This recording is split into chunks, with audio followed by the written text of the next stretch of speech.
মনে করেন আমি এল ইন্টার 0,0 দিলাম। ওকে, 0,0 দেওয়ার পর এখানে আমি এটা পেয়ে গেছি।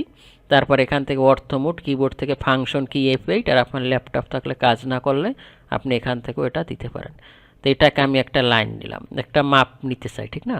তো এটাকে আমি মনে করেন 100 নিলাম। ওকে, 100 নেওয়ার পরে ওইটাকে ইন্টার দিলাম। এই যে এটা 100 আসছে, ঠিক আছে? এটাকে আমি জুম করে কাছে গেলাম।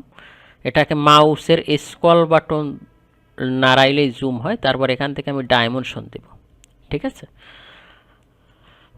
আচ্ছা, আমার ডাইমেনশন নিয়েও কথা বলতে হবে। অটোক্যাডে মূলত ডাইমেনশন হলো 6 প্রকার ডাইমেনশন আমাদের জানতে হবে।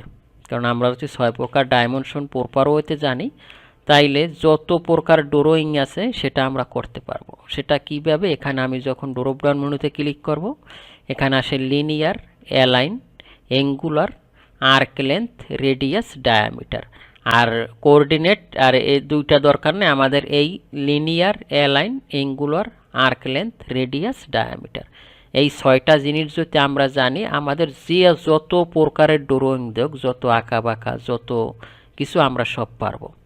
লিনিয়ার জিনিসটা কি? লিনিয়ারের ধর্ম হলো ও 90 ডিগ্রি অ্যাঙ্গেলে, দ্যাট মিন্স ও শুধু সোজা লাইনগুলো কাউন্ট করবে। মানে আমি যদি সোজা কোনো অ্যালাইনমেন্ট, কোনো ডাইমেনশন নিতে চাই, তখন ও এটা দেখবে। অ্যালাইন মানে কি? ওইগুলো আঁকা বাঁকা।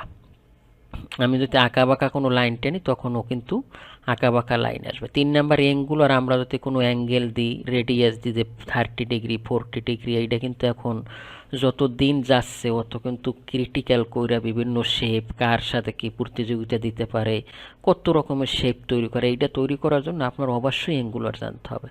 2 নাম্বার হলো আর্ক লেন্থ। আপনি একটা আঁকা বাঁকা ওয়াল নিলেন, ওই ওয়ালটার আর্ক